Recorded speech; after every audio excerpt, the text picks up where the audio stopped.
You don't need college to learn stuff, okay? Everything is available basically for free. You can learn anything you want for free. It is not a question of learning.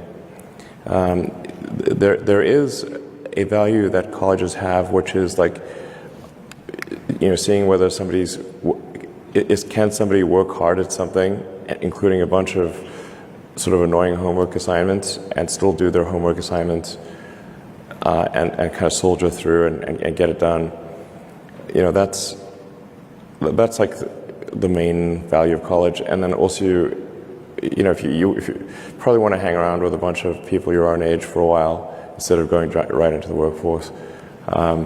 So I think colleges are basically for fun and to prove you can do your chores, but they're not for learning. But there is a requirement of evidence of exceptional ability. Like, you just can't, if you're trying to do something exceptional, you must have evidence of exceptional ability. I don't consider going to college evidence of exceptional ability. In fact, ideally you dropped out and did something. I mean, obviously, we just look at Gates is a pretty smart guy, he dropped out. Jobs, pretty smart, he dropped out. Larry Ellison, smart guy, he dropped out. Obviously not needed. Generally, you want education to be as close to a video game as possible, like a good video game. You do not need to tell your kid to play video games. They will play video games on autopilot all day.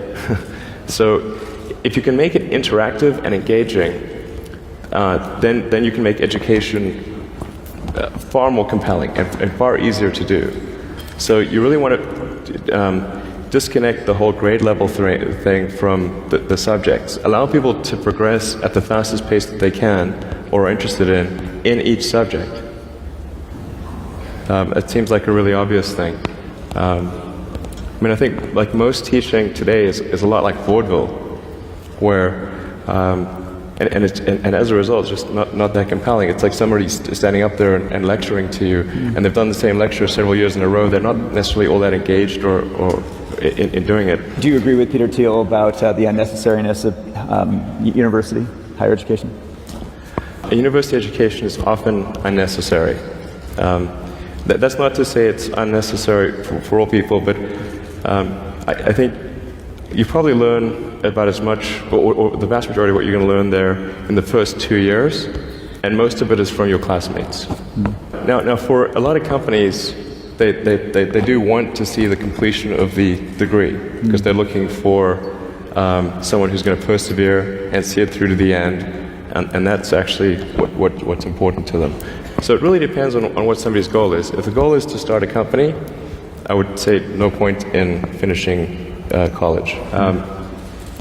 So I think that's how it should be, and it shouldn't be that you've got these grades where people move in lockstep, and so everyone goes through, goes normally, we'll go through English, math, science, and so forth from 5th grade to 6th grade to 7th grade, like it's an assembly line.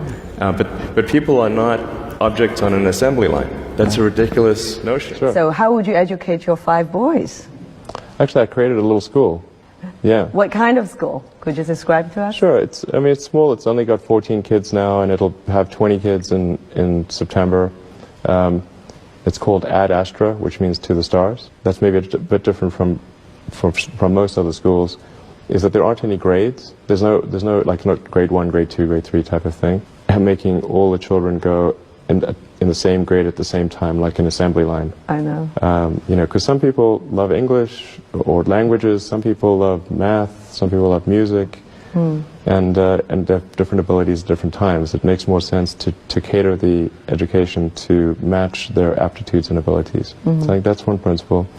Another is that it's important to teach problem solving, or teach to the problem, not to the tools.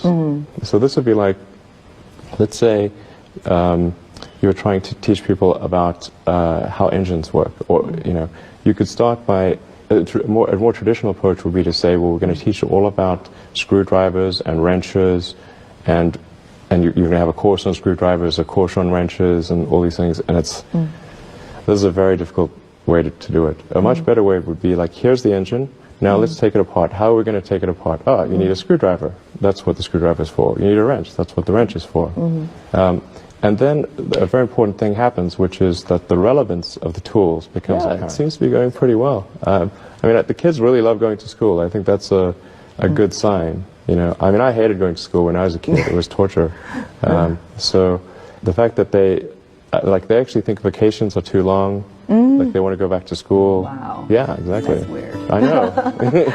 You know, if you think of like what is education, like you're basically downloading data and algorithms into your brain, and it's actually amazingly bad in conventional education, because like it shouldn't be like this huge chore. Like the more you can gamify the process of learning, the better. Like, and I think unfortunately, like a lot of education is very vaudevillian.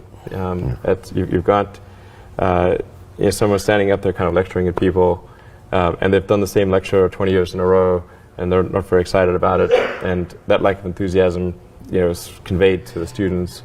That they're not very excited about it. They don't know why they're there. Like, why are we learning this stuff? We don't even know why. In fact, I think a lot of things people learn, probably there's no point in learning them, because they never use them in the future.